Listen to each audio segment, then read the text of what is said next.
Welcome to Dot Social, the first podcast to explore the world of decentralized social media.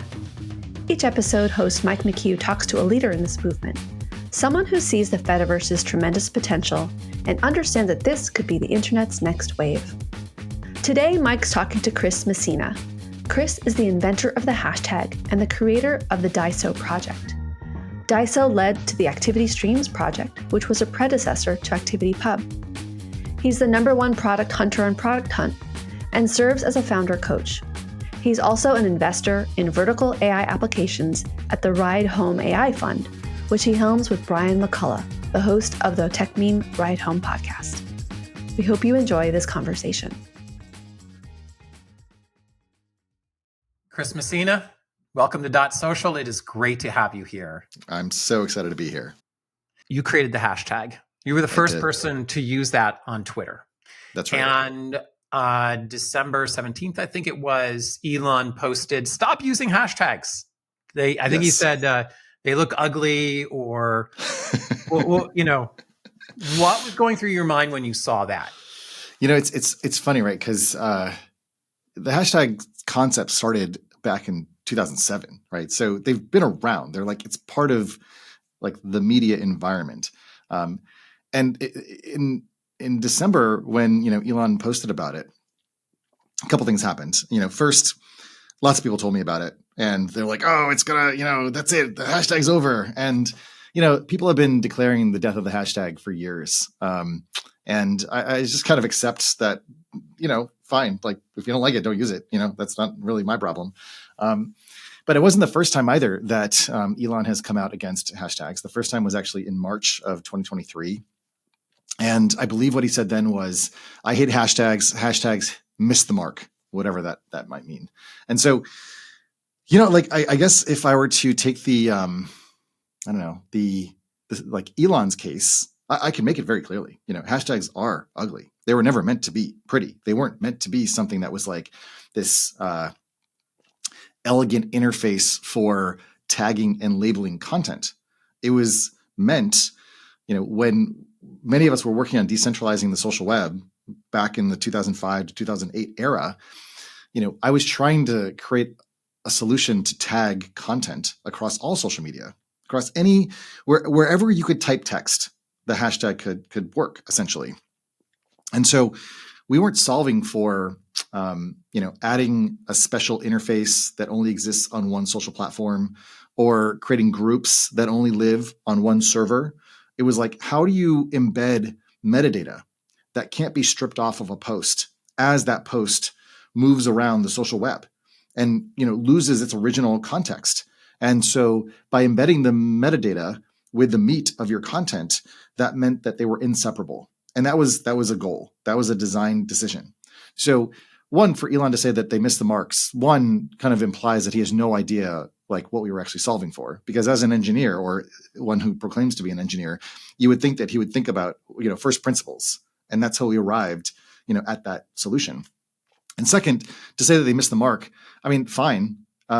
You can do lots of other or solve the problem that hashtags attempts to solve in a narrow domain or in a single social platform, as people have done. Like Tumblr has communities, other platforms have groups. You can have a little text box, to add all the tags that you want, and they're not visible and they won't be seen by anybody.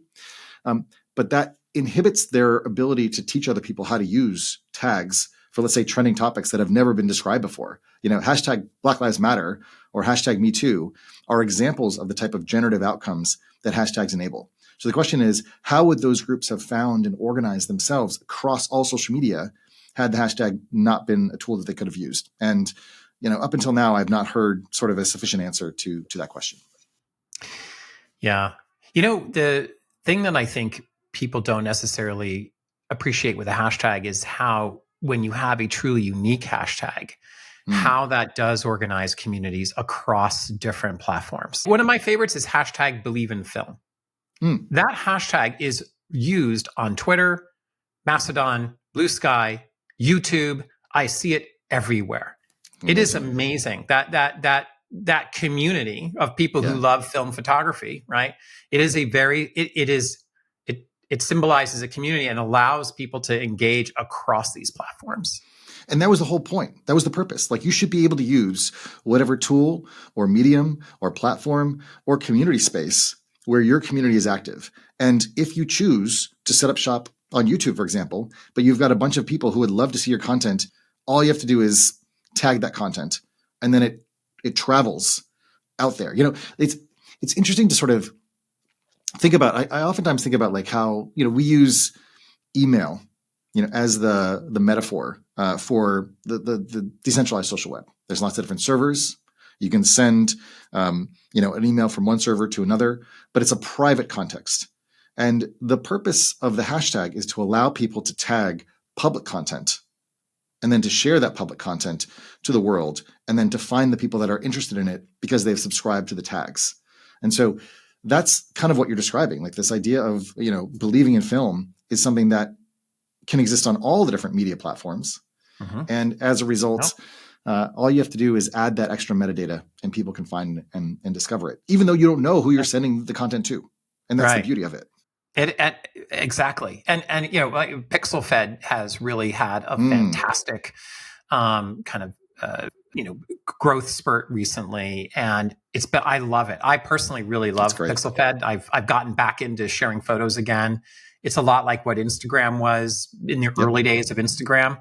Yep. It's a much more pure photo sharing experience. Actually, this is you'll appreciate this too. I think we just hit the 2010, the 15th anniversary of the hashtag on Instagram. Oh, so wow. I know. Well, there you go. This past weekend. So, for those of you who celebrate, there you go. Happy Instagram hashtag day. That's right. Well, and the reason why I bring that up is because, Cory Doctorow talks about something that he calls adversarial interoperability. And it's essentially where, by creating interoperability with an existing platform, you can expand, the usage or the way in which a system can be adopted to new purposes. And it was Instagram, before Facebook acquired it, that used the hashtag as a tool for tagging and labeling the content, which were photos that people were posting, because this is before computer vision. And so it was a necessary means to add some metadata that people understood. And so they adopted something that already existed on Twitter. And it wasn't until that happened that Twitter Inc. was like, oh my God, like, we could have trademarked this or patented or whatever they thought they were going to do, which of course they could not have. And they tried to prevent like the social web from having it. And it's just one of those examples where, when you understand the history of these things and why people do certain things, and why, for example, Elon would be against it, it's because he doesn't want to lose control. And I think it's very important for those of us who are building the social web, who care about the open social web, that these tools and technologies and behavioral technologies need to remain as part of the commons. Yeah. This concept of this kind of adversarial kind of collaboration or coordination, the ability for a community to exist across platforms is crucial. One of the other great examples I really love is the NBA Threads hashtag. Yes. Even though Threads doesn't... That was one of the first on Instagram. Was it? Yeah. In fact, I think it was like the first, or at least the first that they promoted, because it was another one of those great examples where, it was a bunch of like geeks and nerds like us who were using hashtags, to go to South by Southwest and talk about the events that were happening in real life. But it was NBA Threads that, it wasn't NBA Threads back then, but it was NBA probably on Instagram, that was bringing together the basketball ecosystem on social media, because you still had to teach people what social media was for. And if you could find out what the players were doing and get this intimate peek into their lives, suddenly people understood, oh, that's what social media is. It's like this insider view. It's no longer like going through maybe it's going through gatekeepers, but not in the same way. The NBA Threads phenomenon, which grew on Threads as a pretty significant hashtag community, which then a bunch of people went to Bluesky, fragmenting that community, right? But the hashtag is still used on Bluesky, even though the name of the hashtag actually is the platform that it originated on, which is kind of wild, right? But there's still a lot of people posting. It's such a great example, right? People are posting on Bluesky, they're posting on Mastodon, and they're posting on Threads with NBA Threads. And you can see it all in one place, right? Of course, you need apps and clients to like bring it all together, right? Well, thankfully, we have Surf now for such a thing. That is one of the things we're doing with Surf. But like that concept of like a community basically being able to sort of migrate and exist across different platforms. Or coexist, exactly. It's not just about moving from one to the other, right? I just think that's an radically underappreciated element of the hashtag. And for a long time, and I will confess to being, when I was on the Twitter board, I was relatively uninformed about the hashtag. I kind of thought it was sort of an ugly, kind of techie thing, and I kind of thought it was Elon side. Well, I mean, I was more on this sort of side of like normal users. From my vantage point, was like, my mom doesn't understand hashtags and things like that, right? But it wasn't about my mom, really, right? It was about a whole new generation of users. And I remember Twitter actually wanted to do and they did do an ad campaign around the hashtag, right? And they'd have all these cool hashtags on billboards and things. And I was like, guys, I remember. Why are we doubling down on this like techie, geeky thing, right? You were one of the enemy. I was completely, frankly, unenlightened about what the power of the hashtag, right? And when I listened to you talk about it, I've now grown to appreciate just how big of an idea this is, right? That it's totally cross-platform. It's embedded in the post. And it is not something that the app or the platform maker has to actually support, because it's just an organically generated thing, right? I mean, that alone is brilliant. It's also, and this is an important part, which is that learning to use a hashtag, like you said, maybe your mom will never get it, but she'll see these weird words, floating around that tend to show up maybe around content that she likes or engages with. And then maybe someday she does type a hashtag, maybe she doesn't, but it's the use of the tag is embedded in the design of the tag itself. Like, it's like you can type a $sign in front of a number and suddenly now you're talking about currency. And that's how this idea is transparent. And so once you learn how to use it, then you can use it everywhere. Yeah. Well, that is awesome. And, I can see also where, a lot of people put hashtags, 1,000 hashtags on there. Right? Hashtag abuse is real. 100%. Right. I will be the first to admit that. Exactly. Yes, it is real. And there are ways for a client app to deal with that, right? And sort of, And Mastodon has actually done some things where they'll show, I think, the first 3 tags, and then they'll kind of hide behind some toggle the rest of them. And it's I came around to accepting, okay, like that's not a bad solution when people are doing keyword stuffing or hashtag stuffing, because obviously the real dilemma is whether the hashtag is being used to communicate with other humans and to signal to them that this is a topic of conversation, or that I'm trying to say something about a trending topic that I want to drive people to, or whether I'm simply adding a bunch of filler words to signal to the algorithm that my stuff should be shown when someone does a search for, again, like dogs, right? And that to me is sort of a misuse of the tags to some degree, because now you're adding metadata for the machines, and the machines are going to be much better actually at figuring out that your photo is of a dog, and of a specific breed of dog even, than adding some, generic hashtag that's going to be polluted anyways. And I think, that is one of the things, again, is an underappreciated aspect of the hashtag, is that it is not about topically identifying a piece of topic as much as it is attaching it to a community. Sure. That's when it's like at its most powerful use, right? That's right. Like BelieveinFilm or NBA threads. Yep. And I'm curious, what was the first hashtag that you typed into Twitter? The first hashtag was #Barcamp. And that was for an event that is now, as of 2025, 20 years old. Barcamp was an event that we organized in Palo Alto. We organized it in 6 days. It was meant to be kind of the open source fork of Tim O'Reilly's Foo Camp, which he would hold up in Sebastopol at O'Reilly headquarters. I was an early, let's say, or a recent transplant to San Francisco. I had arrived in 2004, and we were just kind of getting the community going, and we wanted a space for us to come together and to talk to other people who are just part of this early Web 2.0 ecosystem that were using these technologies to meet and connect with our friends. And it was kind of like the first big moment where I think the social technology movement kind of like put itself on the map. We had Michael Calore from Wired was there, and he covered the event. And so that kind of inspired this movement where other people around the world saw what we were doing, in Silicon Valley and in San Francisco, and they wanted to get involved. And it was, we used Twitter to, get the word out, but we also were using IRC. And so we were able to use hashtags as a way of seeing the growth of this ecosystem emerge all over the world. So from the very beginning, the hashtag, especially for me, was a lot more about bringing people together in the real world who are otherwise sort of mycelially connected through the internet, but maybe just didn't know it. That is really cool. So after you did that, what was kind of the next level of adoption of the concept of the hashtag? What happened after that? The hashtag was inspired in many ways by the tagging system that Flickr had adopted. And of course, Flickr was kind of that era's Instagram. It's where people would upload their photos after and during events, actually. I still have an account. I love Flickr. I still do too, yeah. And there's a lot of historical stuff there that's worth perusing. But, so I wrote a 2,000-word blog post kind of describing how I thought hashtags could work. Some short time after that, we had our Barcamp event. And then, and that was because we had South by Southwest earlier that year.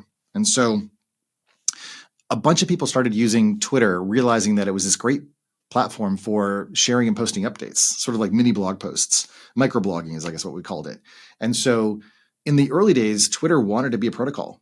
They'd built support for XMPP. They'd built support for a web API. And I started to kind of nudge the developers of Twitter apps to add support for the hashtag, because I'd brought my proposal to Biz Stone, one of the co-founders of Twitter, and proposed the idea to him. And, like you said, this is for nerds. This is dumb. Why would we do this? We don't need this.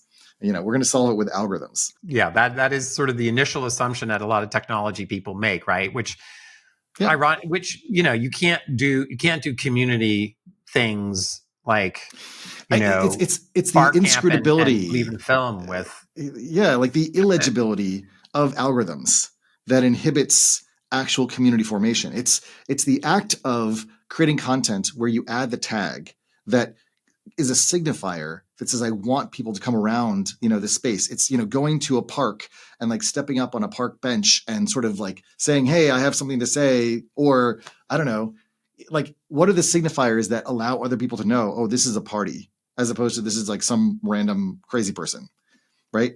So algorithms are not going to solve that problem for you. And so that's why I was okay, look, you're building Twitter, you sold your company to Google, you're obviously smarter than I am, but I have this need for these Barcamp events that I'm running and co-organizing. And so we need a solution now.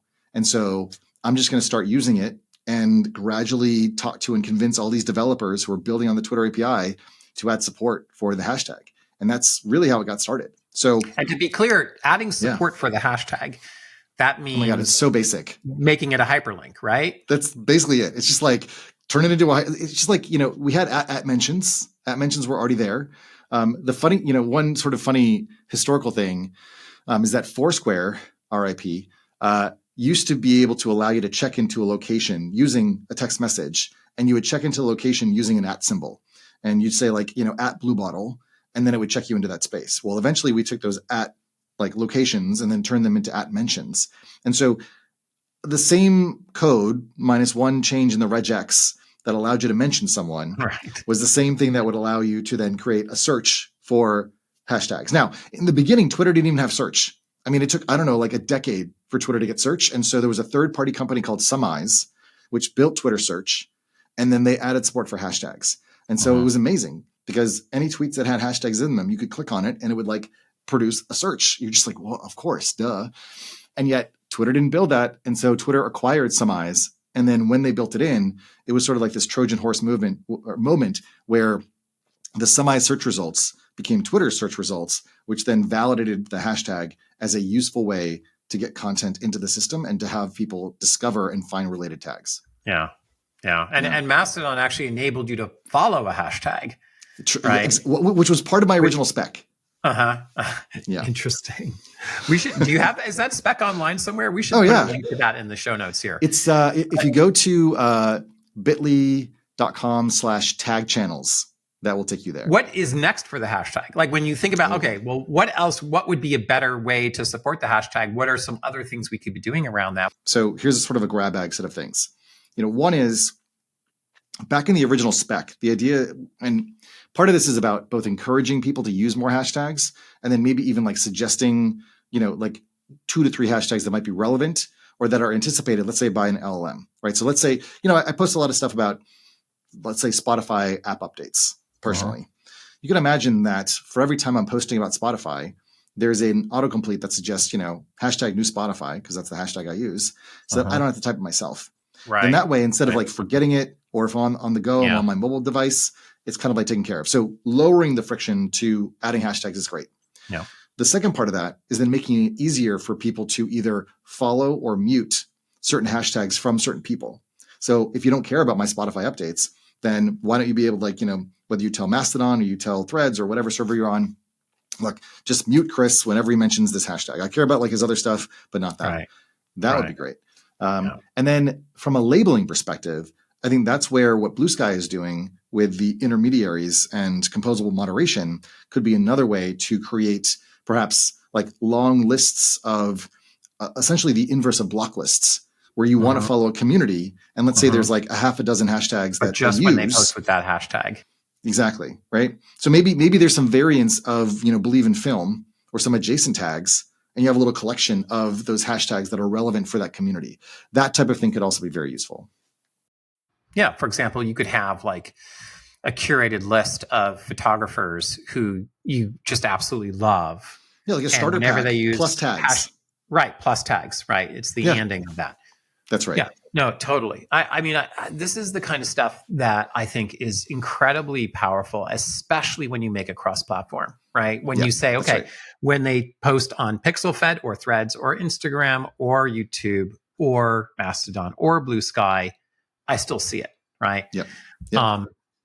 But of course, that also gets at another thing, which is like identity, right? Like, which is something you've been working on for a long time as well, right? Correct. You've done a lot in the world of social web. I think you've kind of in some ways already mapped out the future 10 years ago or more, 20 years ago even. In a lot of ways, right? With what you did on Flock, of course, the hashtag stuff, OAuth, identity, activity streams. There's a lot of things that you worked on here that have kind of been a lot of the forerunner for what we're currently now seeing, right? Where we are. With a rise of new protocols and new apps and a whole new kind of breath of fresh air for the concept of the open social web. Hashtags are already inherently cross-platform, right? But identity isn't. Right now, for example, if you do a search on me, you'll see I will come up with like 7 different accounts on the social web, right? PixelFed, Mastodon, Bluesky, Threads. I mean, Flipboard. Absolutely. It goes on and on, right? Yep. So what's your take on that front? It's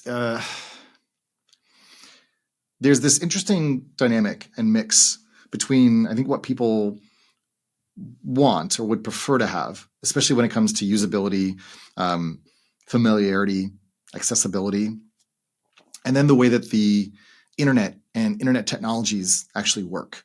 And then there's a third part, which are the downsides or risks that come with certain implementations or approaches.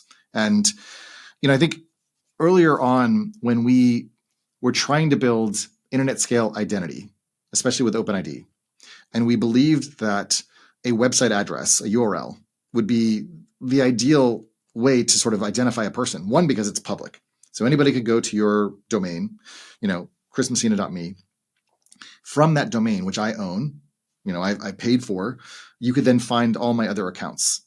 And that would be a very useful way, one, again, to have multiple tools or mediums or platforms that I might personally prefer to use in a way that I then, maintain control over, one, the publication of those things. Like we had something called rel.me where you could like point to another account and then point back to the original domain to say, yes, this is the same person. rel.me. Yeah. Very simple. Yeah. What we have found, and I think this again it's both like, if it's like contextual, but it's a consideration, is that one, a cost of a domain can be prohibitive for many people in many countries. Two, technically setting it up, just like crypto, introduces a level of complexity that, at least in this era and generation, when you want to have widespread adoption, creates a kind of risk or surface area that can lead to exploitation. In other words, I mean, crypto is the worst because the level of risk gets into like dollars and cents. Whereas like if I figure out your domain or I hack your domain, maybe I can, I mean, there's lots of bad things that could happen, but in so much as with a domain, there's a lot of, services and providers that make it possible for you to get and register and own a domain. I mean, this is like kind of where Bluesky is going with their business. That allows you to create a profile that is then portable.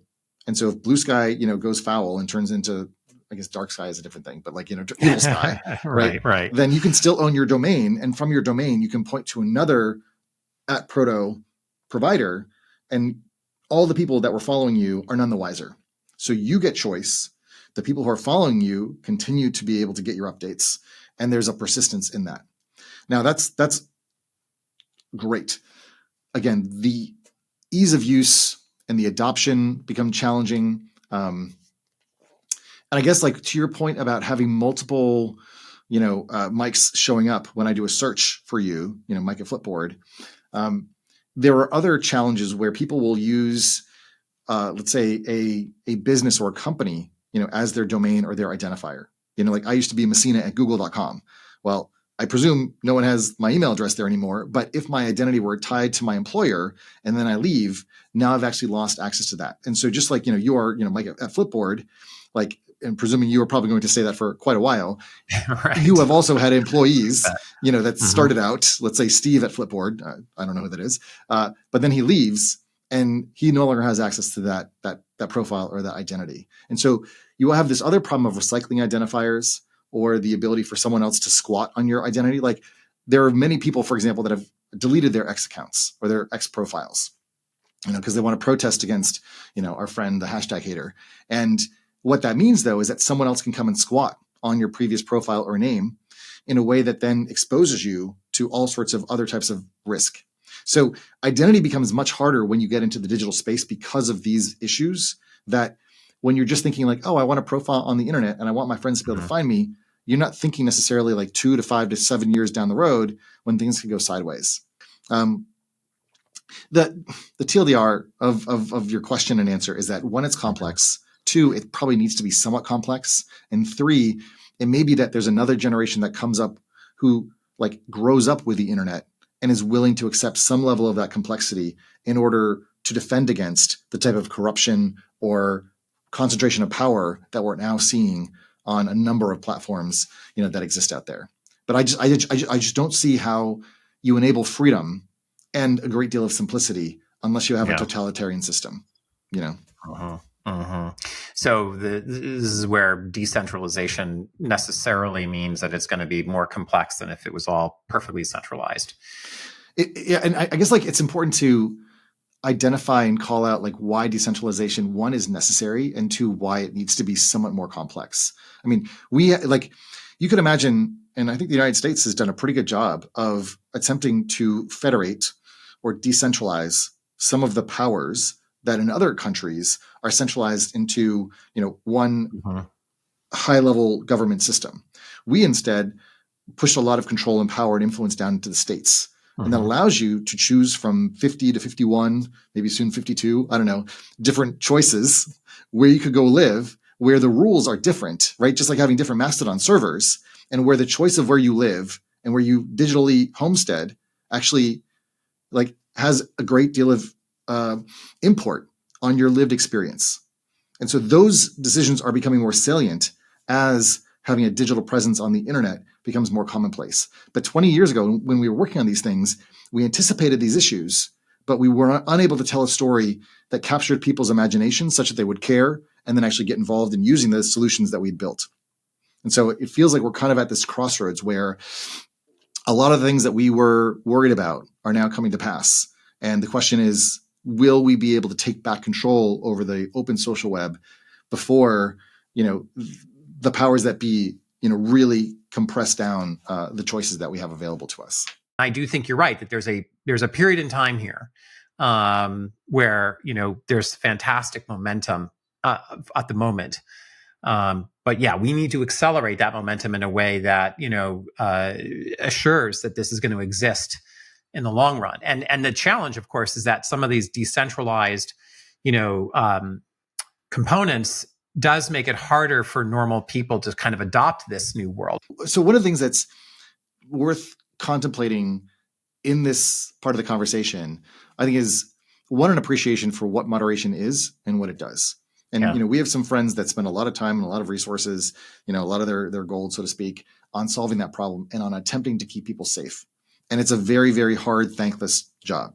It's one of those costs of social media that you kind of just expect. It's sort of like a janitorial service where people who use Mastodon servers perhaps will donate, but the act of dealing with all the terrible things that people will publish and share and creates a burden on those who are offering those services. We are in this interesting moment where LLMs might be able to assist in two factors.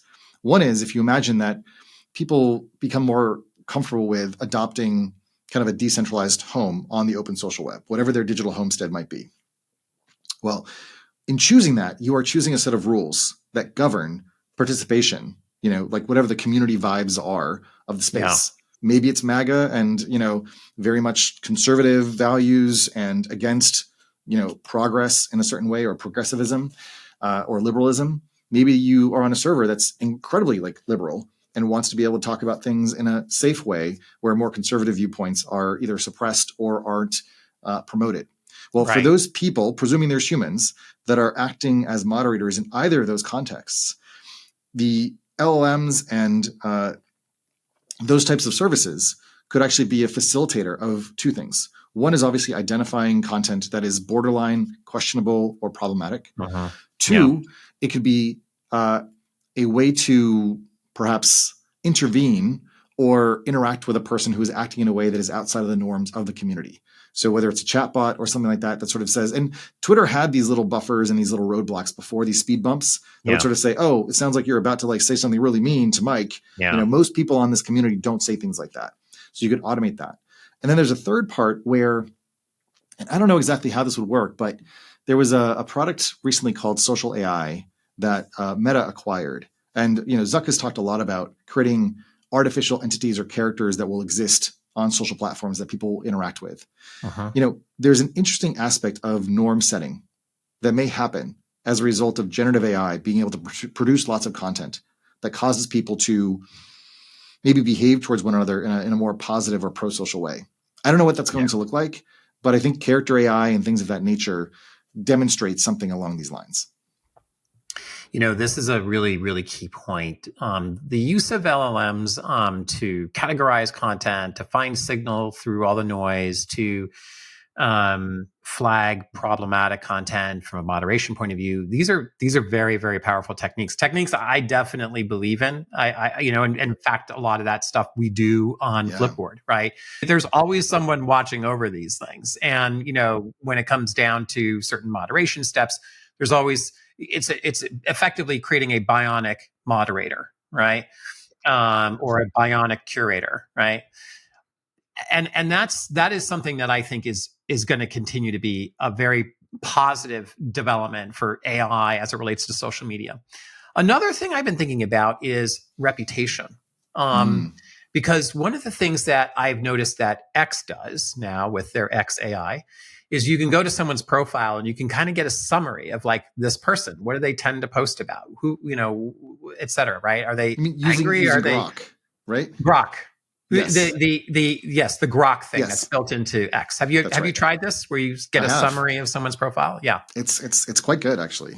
Yeah, it is. It is. I have to say, it's definitely good. And so I wonder if there was a way also to kind of use this as a way to have some sort of reputational signal around, for example, if you're a bot, it's much harder to establish a quality reputational signal, right? If you're a spammer, right?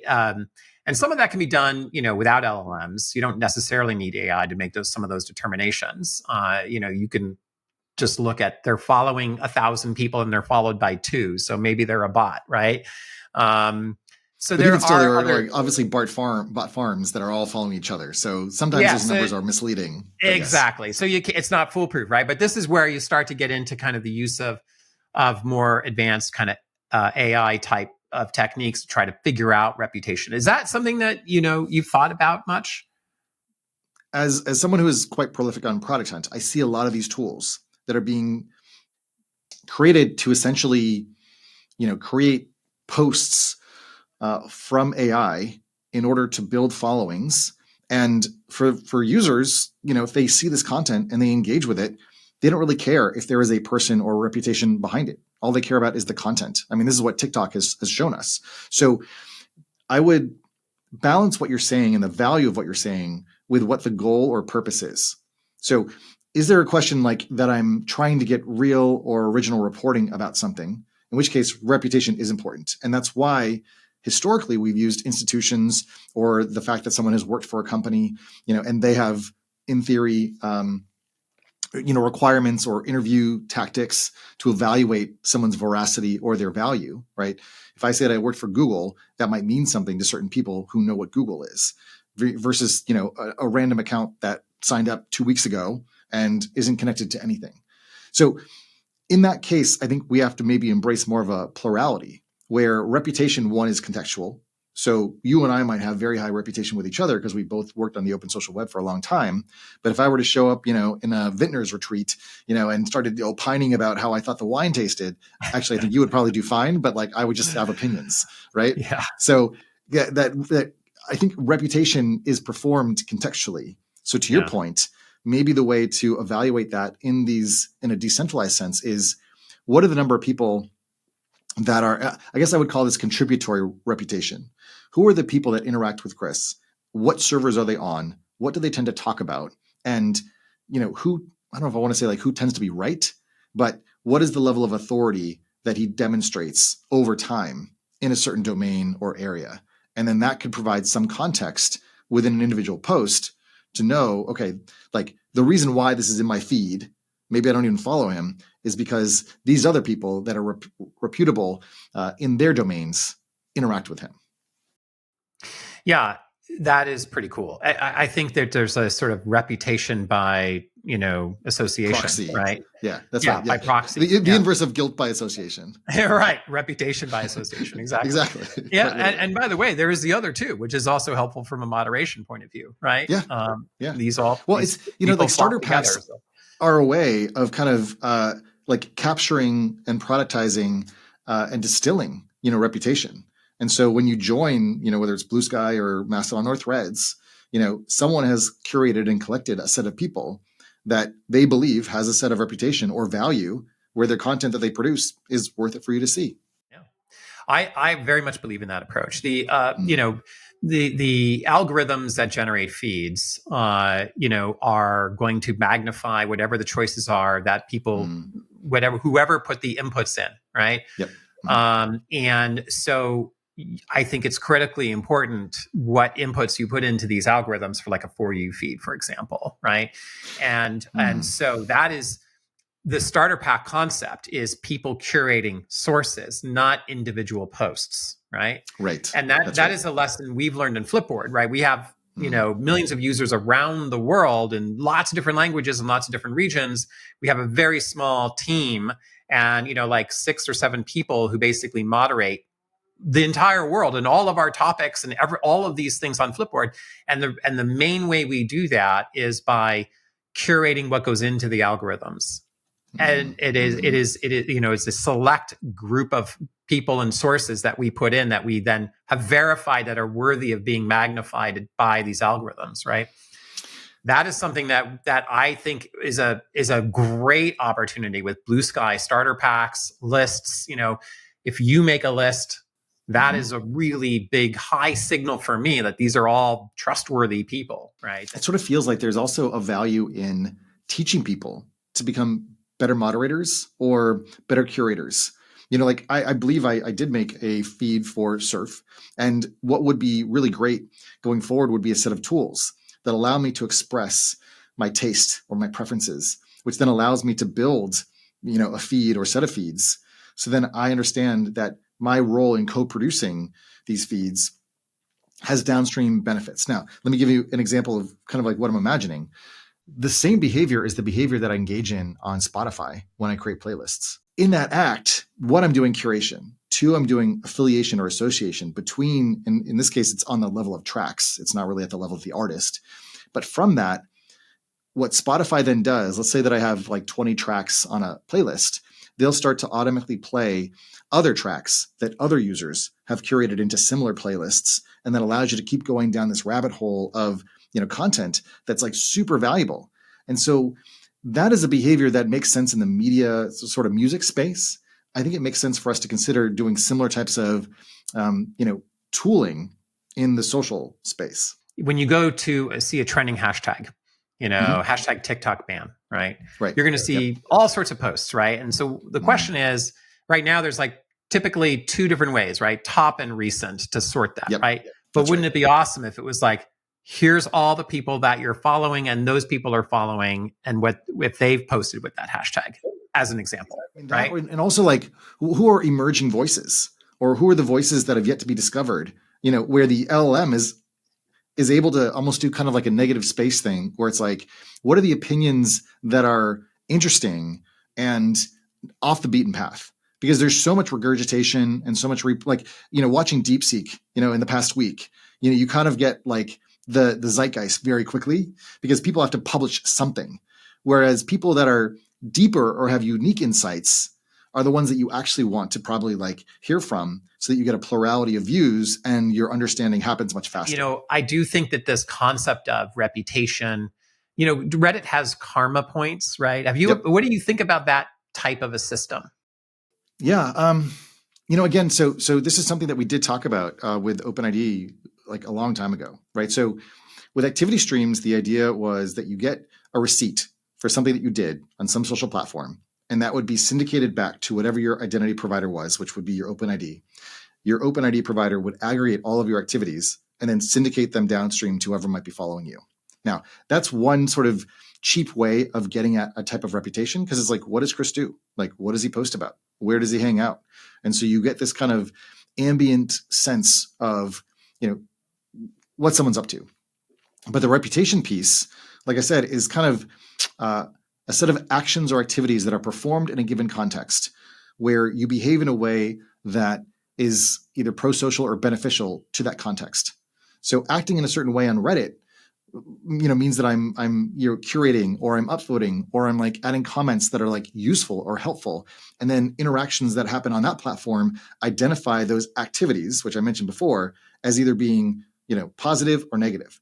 Just because I added a bunch of like, asshole comments on Reddit doesn't mean that I should have good reputation, right? So syndicating that reputation means that I have to trust Reddit as a reputation authority or provider. And when I give it an identifier for a person, Reddit come back and say, well, this is this person's karma within all these different, communities. And then maybe here's his total, reputation for that space. I absolutely think that type of portable reputation is valuable and useful. But I do think that I'm very skeptical of global reputation being like useful or able to be measured in a way that, it's sort of like your credit score. Like there might be some mistake that you made and you might have a really bad credit score, but like there's a reason and there's no context to it. Yeah. And it's also a chicken and egg ththing, right? How do you get a great reputation if you're, that's right. If you're factored out to begin with? And unfortunately, now you've built an industry for people that will sell you the reputation thing, for a fee. Exactly. And now you create corruption in the measurement. Yeah. Right. So that's, again, when you have to be like very mindful of how those reputations will be used and whether or not they will create worse behavior. Yeah, coming back to your point about starter packs, that is a sort of that is a reputational system in a sense, right? It's true. Yeah. You have someone that you respect who has selected someone else that they respect and put them in a starter pack. That's a big deal. I've seen cases actually on Bluesky where people like created a starter pack, let's say for, starter threads or like starter tech or something. And, they'll add a bunch of like people who are of high reputation, and then they will edit the starter pack for a fee to add other people who are trying to get followers on Bluesky. Oh my God, really? And this is what I mean. Where are you spending the bulk of your social media time right now? Which platform are you mostly on? I was I was the 19th user of Instagram.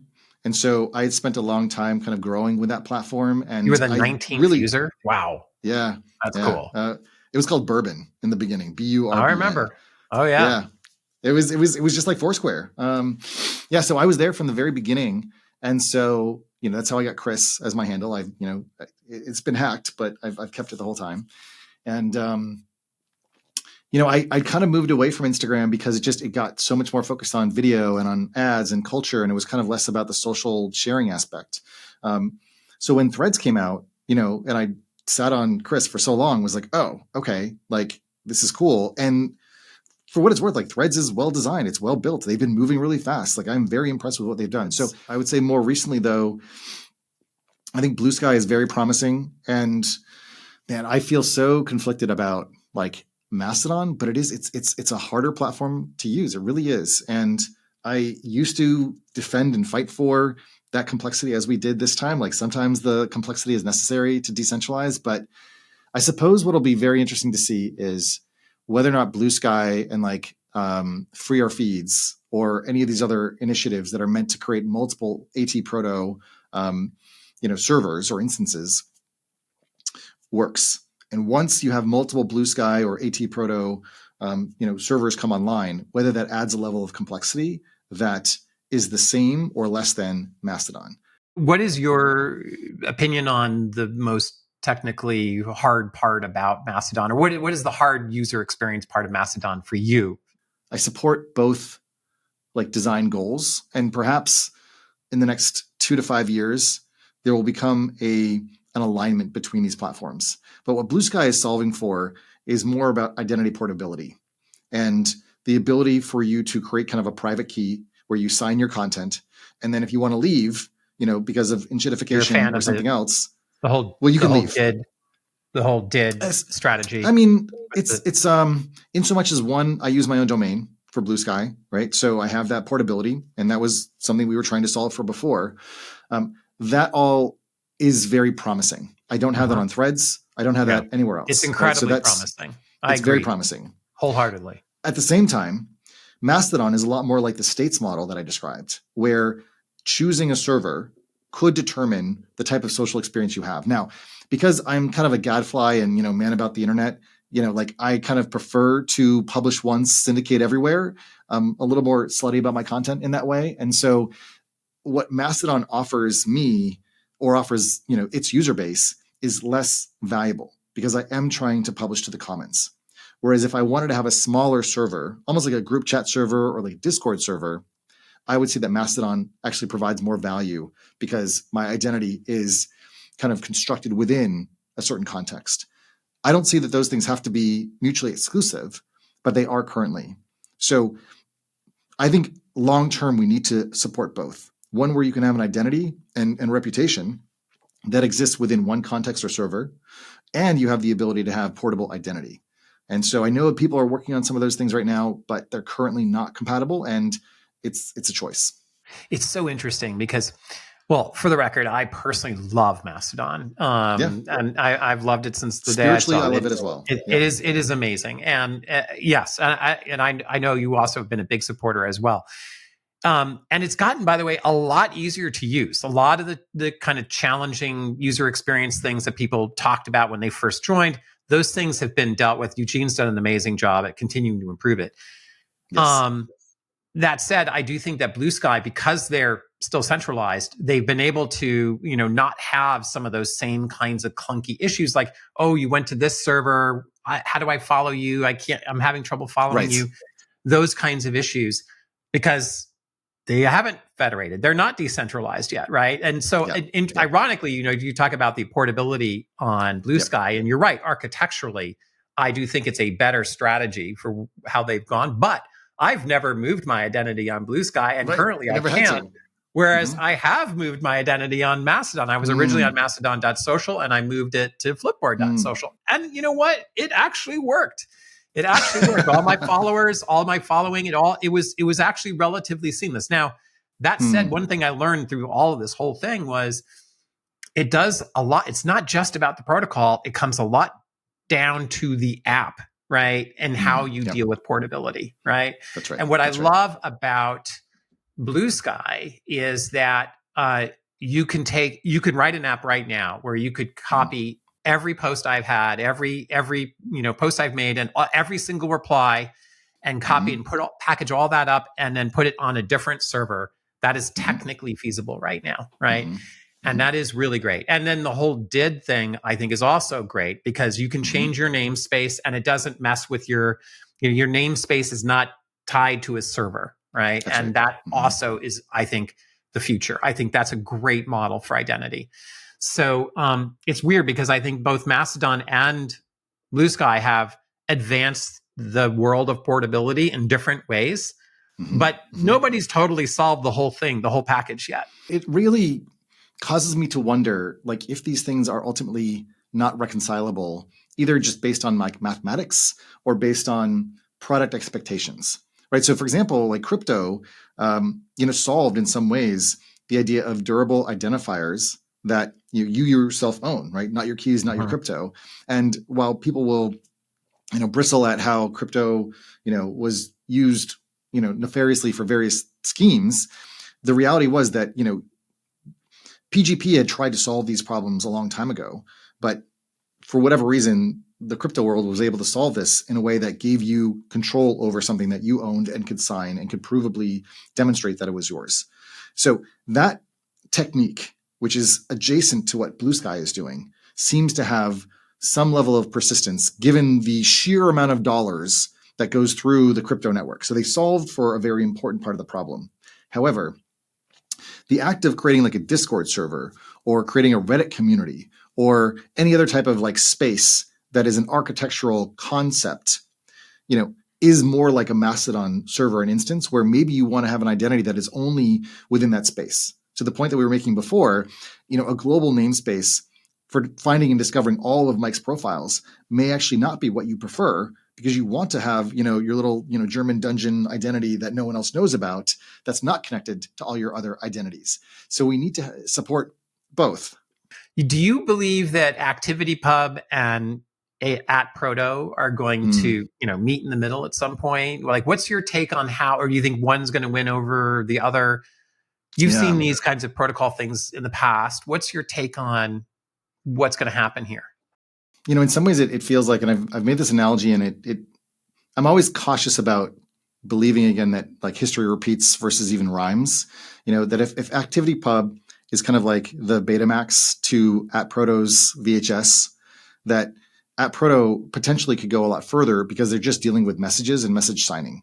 They don't really, and yes, there's a lexicon, but as you know, the more players you have in a space that are trying to decentralize, the harder it is to coordinate and move a format or a protocol format forward. To answer your question, what I'm actually most interested in is thinking about the alignment, and this may be a curveball, but the alignment between the semantics of ActivityPub and what you can do with LLMs. That when you combine an ActivityPub feed as a way to signal either intent or a certain type of payload or a certain type of structure of content that an LLM can use and make sense of, now, I don't know. This is actually kind of like this interesting race condition where LLMs might be able to just look at a message and figure out what it is that's going on. Maybe the semantics are not that important. But my intuition is that pre-processing of the type of activity that someone is engaged in, whether I liked your post or whether I reposted your post or whether I followed you or whether I wrote a movie review, those types of things can actually help improve the training data that goes into these LLMs that might be social in nature. And we haven't even seen what that's going to look like yet. So there is a little bit of a race condition where you have generic content marked up with, AT-Proto that kind of like, spans and syndicates and gives people updates. Then there is ActivityPub, which could be very useful for IoT or for other types of applications where the semantics really matter, that will enable all sorts of new things to occur. So that's what I'm mostly interested in if I think about like the future and where it's going, that I haven't seen a lot of experimentation with, but I would love to see more. Yeah. Well, now, before we go, I'd love to get your sense of, you've been around the block multiple times here, and now there's a whole new thing happening. What's the advice you give to people that are building products in this new space? Sure. It's a great question. We are coming to the end of the Web 2.0 generation in many respects.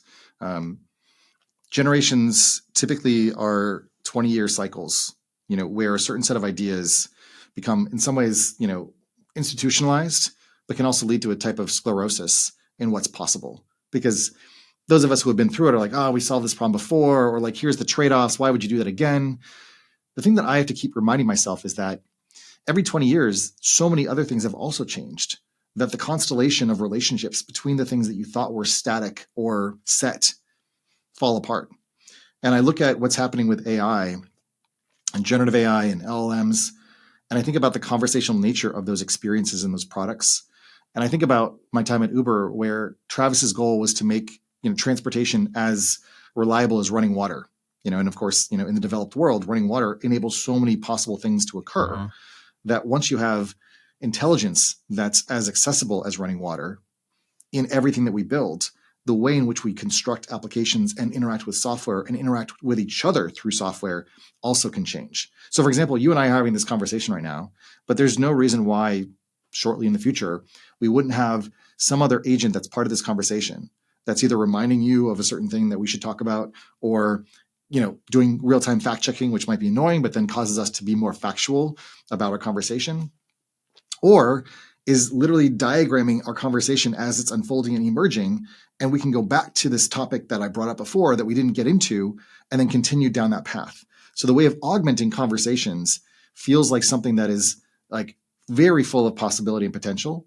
And given my experience, on the outside, advocating for a solution, which became and is the hashtag, it's about understanding the fundamental way in which people want to understand and connect, and being very observant and slowing yourself down to being like, what is it that I'm trying to get across right now? And why am I doing it in this way? What is it that the medium that exists is forcing me to do, the change from square photos on the Instagram profile to vertical, rectangles is one of those moments where it's going to cause all these people to change how they express themselves because they're being forced into a structure that is based on someone else's priorities. Going forward, you can imagine, I'm starting to imagine AI more as a medium. And if you think about it as a medium and not a tool, that allows you to start thinking about the ways in which you can express yourself more clearly, more with greater veracity, or greater empathy, in a way that our current media prioritizes speed as opposed to comprehension and understanding.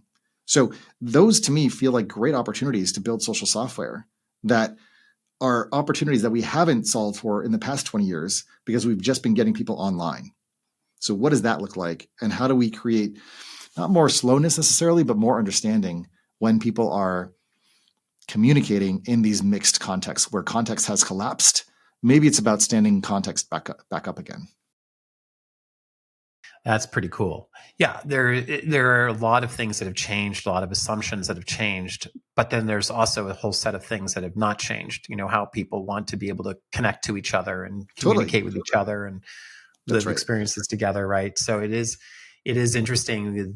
The technology tools, sometimes you can forget about those common fundamental truths because the tool just doesn't accommodate that so well, right? And so going back to those and then asking yourselves kind of from a first principles point of view, what could these tools be doing better to help us connect at a there's a younger generation growing up on TikTok where it appears that their attention span has gotten very, very brief and very, very short. And so you try to have a longer form conversation with them, or you try to get them to read books. And I don't want to overgeneralize, but it seems like there's just less capacity for all the filler stuff that you used to add into, especially when books were paid for based on the number of pages in them, not the quality of content. And so there will be a pendulum swing that goes back and forth between these things, and understanding the ways in which people want to connect and commune and share and learn and discover, create all sorts of opportunities, I think, for people to improve the technologies that we already have. As McLuhan or his assistant said, we shape our tools, thereafter our tools shape us, which previously was we shape our buildings and then our buildings shape whatever the neologism might have been. I think there is a fact aspect to that when you have mass mediums, it causes the shape of our thoughts to change. And as a result, once you become aware of that, you can push back to say, actually, the shape of this thought needs to be a balloon shape or needs to be a giraffe shape or whatever sort of like crazy thing is. And you can go about constructing that now that this medium is becoming a lot more interactive. Like the fact that software writes itself now should open up a whole new opportunity for a generation to basically construct disposable little apps that are about demonstrating an idea or a concept or expressing or sharing something or creating art. And that's very exciting. And I think the simplicity with which you've attacked some of these ideas, like the hashtag, to me is just it's like an inspiration as a product builder, right? To really kind of think through all these different components and come up with a simple, elegant thing that has stood the test of time, and in fact, I think has actually become more valuable now. And I think will become even more valuable in the coming months and years. So I thank you for everything that you've done, thank you. And for the work you've done in your career and the products you've helped build and the ideas. So it's been fantastic talking to you, Chris. Yeah, well, thanks for having me. I appreciate it. Well, thanks so much for listening. You can learn more about Chris at his website, chrismessina.me. You can also find him on Bluesky at chrismessina.me and on Threads at Chris. You can follow Mike at flipboard.social and Mike at flipboard.com. Big thanks to our editors, Rosanna Caban and Anne Lay. To learn more about what Flipboard's doing in the Fediverse, check out the link to Surf in this show's notes.